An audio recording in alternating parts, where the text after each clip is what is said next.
Not too long ago, if some of you can remember, our offensive players were being tackled by defensive players, usually controlled by the AI system like this. Players, again, usually controlled by the AI system, had the ability to slide across the football field, having never moved a single foot.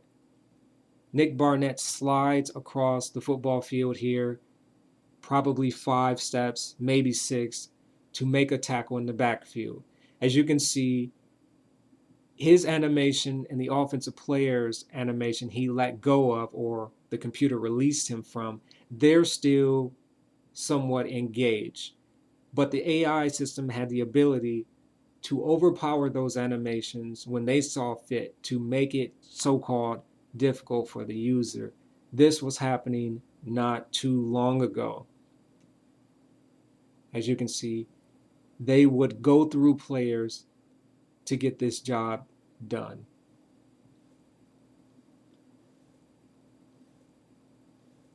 Also, not very long ago, defensive backs, again usually controlled by the AI system, could backpedal at a tremendous speed.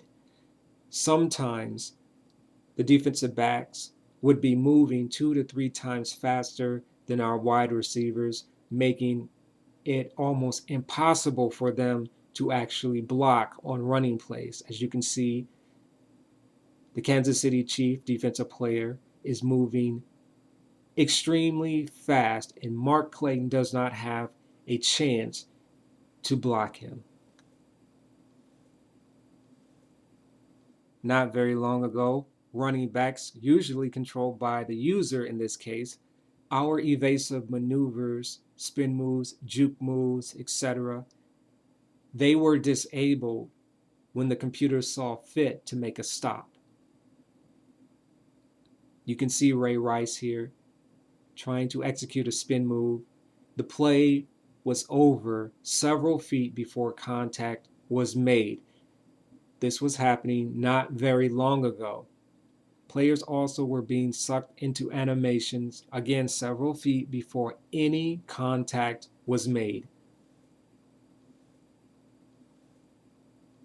On another note, also not very long ago, our offensive tackles would spin in circles, clueless and oblivious to defensive players attempting to sack our quarterbacks, attempting to make stops in the backfield. Our offensive line, most of the time, were completely useless. Staying with the offensive line this time in particular, focusing on the centers, they would stand up and trail defenders, again, that were attempting to sack our quarterbacks and make stops in the backfield.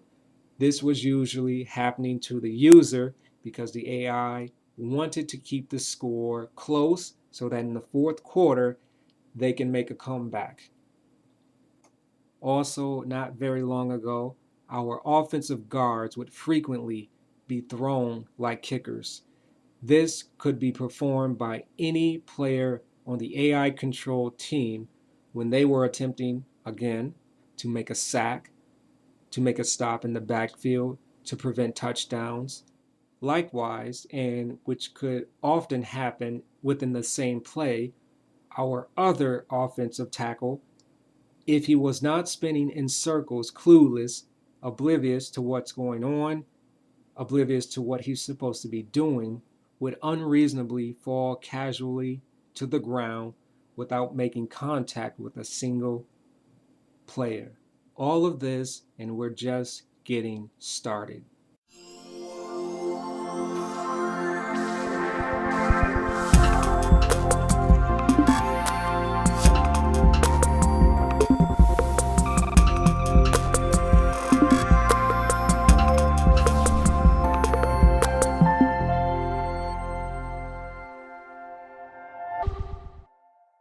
2 plus 2 equals 4.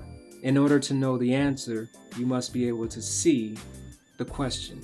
Before you can even know if Madden 13 has been improved, you must be able to know the other versions. You must be able to see the deficiencies and the failures within the previous versions. This is why I've just shown you just a few of the unsatisfactory gameplay elements which has plagued the franchise in the previous years. And you must have seen those things in order for you to understand what I will say when I show Madden 13's gameplay and talk about the improvements. I am not the smartest guy on YouTube, but I do my best to try to be fair to both sides, and I do my best to try to show you exactly where I stand and what I call a flaw and what I call an improvement, so that when I do my reviews, you can understand them and so that you can understand me and where I'm coming from. Now, I will not talk about the improvements in this video. I will do that in my next video when I'm actually showing the gameplay footage of Madden 13. If you can see the quote of the day which scrolls across this video, the subject is on vision. Before you argue with someone whether Madden 13 looks like a good game, you need to ask yourself, how good is this person's vision?